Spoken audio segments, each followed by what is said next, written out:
Welcome to learn with doctor Nazar. आज हम JKSSB finance assistant exam के मैथमेटिक्स सिलेबस को काफी गहराई से समझेंगे। बिल्कुल। और शुरू करने से पहले सबसे इम्पोर्टेंट चीज, द स्ट्रेटेजिक ओवरव्यू। ओके। यहाँ स्ट्रैटेजी डीप कंसेप्चुअल मास्टरी की नहीं, बल्कि maximal breadth with minimal required depth की होनी चाहिए। मैक्सिमल ब्रेड्थ मतलब ज्यादा से ज्यादा टॉपिक्स कवर करें, लेकिन बहुत गहराई में जाने की जरूरत नहीं। कामयाबी फॉर्मूला की पहचान और उसके क्विक एप्लीकेशन पर डिपेंड करेगी। हर सवाल 60 सेकंड से कम में सॉल्व करना होगा। So it's a game of speed and strategy. Precisely. तो आज का प्लान बिल्कुल क्लियर है। हम इन 10 टॉपिक्स को सिर्फ क्या है के तौर पर नहीं, बल्कि क्यों जरूरी है के पर्सपेक्टिव से देखेंगे। सोच के देखिए, एक फाइनेंस असिस्टेंट के दिन की शुरुआत होती है पैसों के लेन देन से, फिर उस लेन देन की प्लानिंग करनी होती है। जब डेटा बहुत ज्यादा हो जाता है तो उसे क्लासिफाई करना पड़ता है। Let's follow this journey and see how each topic fits into the real world of finance. चलिए इस सफर की शुरुआत वहां से करते हैं जहां से सारा फाइनेंस शुरू होता है, पैसों से।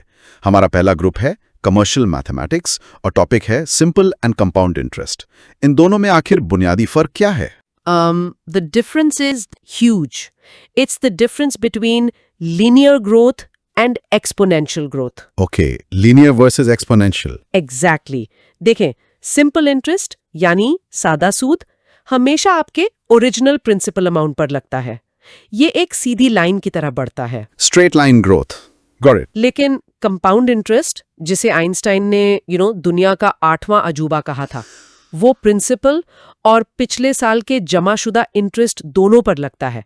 ये एक कर्व की तरह तेजी से ऊपर जाता है। Exponentially. तो जब हम अपने प्रोविडेंट फंड या म्यूचुअल फंड इन्वेस्टमेंट्स को ग्रो करते हुए देखते हैं, वो कंपाउंड इंटरेस्ट की पावर इन एक्शन है। Precisely. Short term government loans में सिंपल इंटरेस्ट यूज हो सकता है, लेकिन हमारे प्रोविडेंट फंड्स, पेंशन्स और पूरा मॉडर्न फाइनेंशियल सिस्टम वो कंपाउंड इंटरेस्ट पर चलता है। Okay. अब एग्जाम पॉइंट ऑफ व्यू से 3 चीजों पर फोकस करना है। Right. कौन सी 3 चीजें? पहला, वेरिंग इंटरेस्ट रेट्स, जहां हर साल रेट बदलता है। दूसरा, कंपाउंडिंग फ्रीक्वेंसी यानी इंटरेस्ट का हिसाब। हाफ ईयरली या क्वार्टरली? हाँ, बिल्कुल। और तीसरा, जो सबसे कॉमन क्वेश्चन टाइप है, वो है 2 साल के लिए कंपाउंड और सिंपल इंटरेस्ट के बीच का फर्क। एक मिनट, ये जो तीसरा पॉइंट आपने बताया, the difference between CI and SI for 2 years, इसके लिए एक डायरेक्ट फॉर्मूला है ना? CI SI is equals to P और 100 स्क्वायर। यस। ये तो एक डायरेक्ट शॉर्टकट लगता है। क्या इस टाइप के सवाल इम्तिहान में सबसे ज्यादा आते हैं? ये वाकई वक्त बचा सकता है। It's a life saver, absolutely. ये फॉर्मूला आपको लंबा कैलकुलेशन करने से बचाता है और सीधा आंसर देता है। कम्पिटिटिव एग्जाम्स में ऐसे ही शॉर्टकट्स आपको दूसरों से आगे रखते हैं। इसके अलावा रूल ऑफ 72 जैसा अप्रोक्सीमेशन भी तेजी से अंदाजा लगाने में मदद करता है कि आपकी इन्वेस्टमेंट कितने साल में डबल होगी। ये तो एकदम साफ हो गया कि इंटरेस्ट कैसे काम करता है। लेकिन फाइनेंस सिर्फ इंटरेस्ट कैलकुलेट करना नहीं है, बल्कि डिसीजंस लेना है।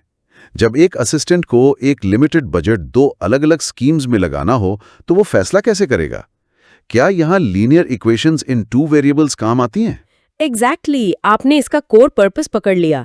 लीनियर इक्वेशंस फाइनेंशियल प्लानिंग की जबान है। फाइनेंशियल प्लानिंग की जबान? Interesting. Imagine a finance assistant has to allocate a rupees 50,000 grant between 2 village projects, Project A and Project B. Project A requires 3 workers per day और Project B को 5. The total available workforce is 45 people. अब आपके पास 2 constraints हैं, budget और manpower. Right. ये x plus y is equal to 50,000 और 3x plus 5y is equal to 45 जैसी 2 linear equations बन गईं। इसको सॉल्व करके ही आपको पता चलेगा कि हर प्रोजेक्ट को कितना फंड और कितने लोग आवंटित किए जा सकते हैं बिना अंदाजे के। So it's the language of constraints and resource allocation. For the exam, solving them is one thing, but is there a specific trick for MCQs? Yes, the conditions for types of solutions. आपको हमेशा पूरा solve करने की जरूरत नहीं होती। अच्छा। हाँ, सिर्फ कोएफिशिएंट्स के रेशियो को देखकर आप बता सकते हैं कि इन इक्वेशंस का एक यूनिक सोल्यूशन होगा या इन्फिनिट सॉल्यूशंस होंगे या कोई सोल्यूशन नहीं होगा। ओके। मतलब जब लाइंस इंटरसेक्ट करती हैं या पैरेलल हैं या एक दूसरे के ऊपर हैं। The condition A1 A2 not equal to B1 B2 for a unique solution. ये एक क्लासिक MCQ क्वेश्चन है। So once the money is allocated and transactions happen, we are left with a lot of data. People in scheme A, people in scheme B, some people who are in both. It can get messy. How do we start sorting this logically? ये सुनकर मुझे लग रहा है कि हम अपने दूसरे ग्रुप डिस्क्रीट मैथमेटिक्स की तरफ बढ़ रहे हैं और शायद सेट थ्योरी यहाँ काम आएगी। You've hit the nail on the head. Set theory is the grammar for organizing data. It's the foundation for everything from relations and functions to probability. Right, it's a starting point. Finance में इसका काम data को classify करना है, जैसे tax payers के groups बनाना या financial records को फिल्टर करना। और इसका सबसे अहम practical use from an exam perspective? Venn diagrams, definitely.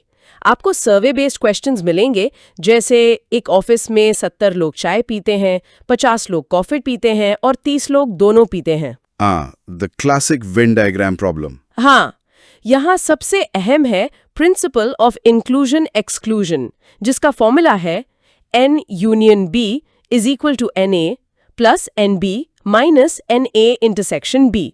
ये फॉर्मूला डेटा में ओवरलैप्स को हैंडल करने के लिए बनाया गया है और इस पर डायरेक्ट क्वेश्चंस आते हैं। एब्स्ट्रैक्ट मैथमेटिक्स और प्रैक्टिकल फाइनेंस के दरमियान ये गहरा ताल्लुक, आई थिंक ये वही चीज है जिसे टिक्तास प्रोजेक्ट अपनी रिसर्च में उजागर करने की कोशिश करता है। बिल्कुल, और ये मेंशन करना जरूरी है कि this research and content creation is carried out by the team working for the टिक्तास project. Tahqeeq initiative for critical thinking and advanced studies. Right, or sponsored by Ascens Educational Institute, Dobipura Gandarbal, as an effort to help the aspirants of the JKSSB Finance Assistant exam. Okay, sets help us group data. But what if we have multiple pieces of information for each item, like a table of employees, their salaries, and their tax deductions? Storing that in a structured way seems important. यहाँ matrices and determinants का role आता है। Perfect use case. Think of a matrix as a professional spreadsheet, a grid for numbers. A grid, okay. Accounting ledgers, economic models और even linear equations के systems सभी को matrix form में represent किया जा सकता है। ये data को efficiently compute करने में मदद करता है। So for quick marks? For quick marks, aspirants को 3 चीजों पर फोकस करना चाहिए। एक, 2x2 मैट्रिक्स का डिटर्मिनेंट निकालना, जो AD माइनस BC है, मैट्रिक्स मल्टीप्लिकेशन के बेसिक रूल्स और एक सिंगुलर मैट्रिक्स का कॉन्सेप्ट, यानी जब डिटर्मिनेंट 0 हो। ये सब डेटा ऑर्गेनाइजेशन और रिलेशनशिप्स के बारे में है। This brings up a key idea, dependency. Tax depends on income, EMI depends on the interest rate. How do we mathematically model these relationships? This feels like we are moving towards relations and functions. Exactly. Function is a special type of relation. एक rule जो हर input को एक unique output से जोड़ता है। अब इस topic में एक कॉन्सेप्ट है इक्विवेलेंस रिलेशन, जो अक्सर स्टूडेंट्स को कंफ्यूज करता है क्योंकि इसमें 3 कंडीशंस हैं: रिफ्लेक्सिव, सिमेट्रिक, ट्रांजिटिव। हाँ, ये शब्द सुनने में थोड़े टेक्निकल लगते हैं। इसे आसान तरीके से कैसे समझे? इसको एक सिंपल एनालॉजी से समझें। मान लीजिए रिलेशन है living in the same city. Okay.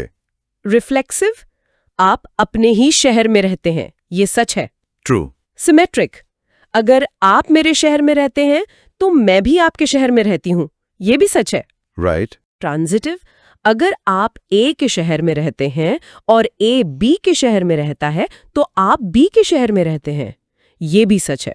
जब ये तीनों शर्तें पूरी हों तो वो एक इक्विवेलेंस रिलेशन होता है। इसका मकसद डेटा को साफ सुथरे नॉन ओवरलैपिंग ग्रुप्स में क्लासिफाई करना है। वाह, ये living in the same city वाली एनालॉजी तो जबरदस्त है। इससे तो ये कॉन्सेप्ट हमेशा के लिए याद रहेगा। It's not about memorizing words, but understanding the logic of classification. Exactly. All right, we've organized our data, but finance is rarely about certainty. It's often about choices, possibilities, and risk. Let's say you have to form a 3-person audit committee from a team of 10. How many ways can you do that? यहाँ मैं हमेशा permutations और combinations में confuse हो जाता हूँ। It's the most common confusion. इसको solve करने का एक ही सवाल है: Does the order matter? Does the order matter? हाँ, अगर आप पासवर्ड सेट कर रहे हैं तो 1 2 3 और 3 2 1 दो अलग चीजें हैं।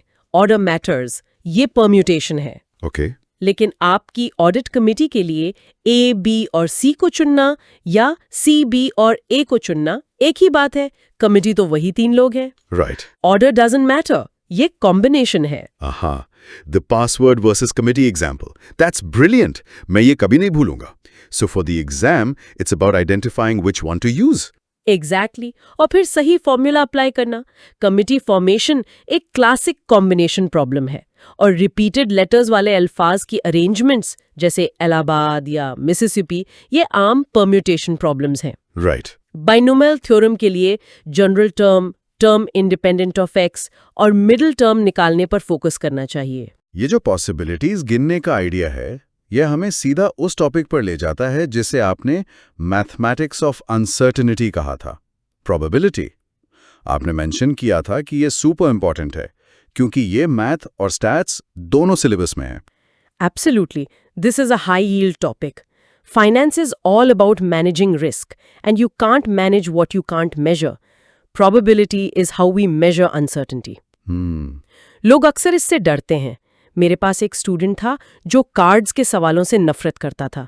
मैंने उससे कहा, इसको मैथ के सवाल की तरह मत देखो, एक गेम की तरह देखो। जीतने के चांसेस कितने हैं? जैसे ही उसने माइंडसेट बदला, सवाल हल होने लगे। So it's deeply connected to permutations and combinations for counting the total outcomes. बिल्कुल, probability equals favorable outcomes, total outcomes, और इन आउटकम्स को गिनने के लिए PNC का इस्तेमाल होता है। इसलिए ये दोनों टॉपिक्स एक साथ पढ़ने चाहिए। Good tip. और एक पावरफुल शॉर्टकट है complement rule. P at least 1 equals 1 P none। ये कम से कम एक वाले सवालों को बहुत आसान बना देता है। Okay, let's shift gears now to our final group. A lot of finance is about visualizing data. Stock charts, profit curves, growth trends. It's very visual. How does geometry fit into a finance assistance toolkit? You're talking about coordinate and 3D geometry. ये financial graphs की जबान है। The language of graphs. Yes. जब आप cost और revenue lines का intersection यानी break even point ढूंढते हैं, आप कोऑर्डिनेट ज्योमेट्री यूज कर रहे होते हैं। इससे ट्रेंड्स का तज्जिया किया जाता है। Okay. सिलेबस के हिसाब से 3 बुनियादी फॉर्मूला हैं: distance formula, mid point formula और equation of a line. 3D geometry से आमतौर पर सिर्फ डिस्टेंस फॉर्मूला ही टेस्ट होता है। The syllabus also mentions vectors. Honestly, this feels more like physics. मैं अभी भी थोड़ा कंफ्यूज्ड हूँ। रिस्क और रिटर्न को एक वेक्टर की तरह सोचना एक अहम कॉन्सेप्ट है, लेकिन क्या एक JKSSB फाइनेंस असिस्टेंट को जो शायद पंचायत अकाउंट्स देख रहा हो, वाकई इसकी ज़रूरत पड़ेगी? क्या ये सिलेबस में थोड़ा ज़रूरत से ज़्यादा एडवांस टॉपिक नहीं है? That's a very fair and critical question. For the immediate day-to-day role, शायद डायरेक्ट एप्लीकेशन ना हो। But the syllabus includes it because modern finance thinks in multiple dimensions. एक इन्वेस्टमेंट को देखिए, इसमें रिस्क है एक डायमेंशन और रिटर्न है दूसरी dimension. A vector can represent both at once. Okay, I see. However, for this exam, the strategy is to treat it as an extension of geometry. Focus on the basics, magnitude of a vector, unit vector और सबसे अहम the dot product. The dot product. Right. एक अहम MCQ point है, अगर दो vectors का dot product 0 a dot b is equals to 0 हो तो वो परपेंडिकुलर होते हैं। All right, that makes sense. Focus on the exam-ready parts. Now for the last topic, the one that often scares people the most. Basic calculus, यानी limits and derivatives. इसमें घबराने की जरूरत नहीं है। The syllabus specifies basic calculus. This is the mathematics of change. The mathematics of change. Or finance. Finance is all about change. How fast is profit changing? What is the marginal cost of producing one more item? Derivatives इसी rate of change को मापते हैं। Okay, but what's the most effective strategy for someone whose calculus is a bit rusty? That L'Hopital's rule for limits sounds powerful, but isn't there a risk of making a mistake with the differentiation? Excellent point. L'Hopital's rule एक powerful shortcut है, लेकिन सिर्फ उनके लिए जो differentiation में comfortable हैं। Right. अगर आपका कैलकुलस कमजोर है तो पहले स्टैंडर्ड लिमिट फॉर्मूलाज और फैक्टराइजेशन पर फोकस करें। फॉर डेरिवेटिव्स थियरी से ज्यादा मैकेनिकल एक्यूरेसी जरूरी है। सो प्रैक्टिस इज की। प्रोडक्ट रूल, कोशेंट रूल और चेन रूल, इन तीनों की ऐसी प्रैक्टिस करें कि आप नींद में भी अप्लाई कर सकें। और ये जो हम शॉर्टकट्स और स्ट्रैटेजी पर इतनी गहराई से बात कर रहे हैं, ये बिल्कुल वही अप्रोच है जो टिक टास्क प्रोजेक्ट अपनी रिसर्च में इस्तेमाल करता है। राइट। उनका मकसद सिर्फ कॉन्सेप्ट्स बताना नहीं, बल्कि उन्हें एग्जाम के लिए इस्तेमाल करने का सबसे तेज तरीका सिखाना है। This research and content creation is carried out by the team working for the TIC-TASK project, Tahqiq Initiative for Critical Thinking and Advanced Studies, sponsored by Essence Educational Institute, Dhobipora, Gandarbal, as an effort to help the aspirants of the JKSSB Finance Assistant exam. तो इस पूरी गुफ्तगू का खुलासा यह है कि मकसद एक मैथमेटिशियन बनना नहीं, बल्कि एक स्मार्ट कैंडिडेट बनना है। हमने एक सफ़र तय किया। हमने पैसों के लेन देन, इंटरेस्ट से शुरू किया, उसकी प्लानिंग, इक्वेशंस की, उसके डेटा को ऑर्गेनाइज, सेट्स, मैट्रिसेस किया, डिपेंडेंसीज को मॉडल किया, फंक्शंस किया, फिर अनसर्टेनिटी, प्रोबेबिलिटी को हैंडल किया, और आखिर में डेटा में हो रहे चेंज को विजुअलाइज और एनालाइज, ज्योमेट्री, कैलकुलस किया। The key is to prefer breadth over depth and understand the why behind each concept. बिल्कुल। और आखिर में इस सब नॉलेज को स्पीड और एक्यूरेसी में तब्दील करने का वाहिद तरीका मॉक टेस्ट्स हैं। Yes, mock tests. 120 सवाल 120 मिनट में, नेगेटिव मार्किंग के साथ। इस प्रेशर को हैंडल करने की प्रैक्टिस के बगैर तैयारी अधूरी है। मॉक टेस्ट ही आपको बताएंगे कि आपकी स्ट्रैटेजी कहाँ फेल हो रही है।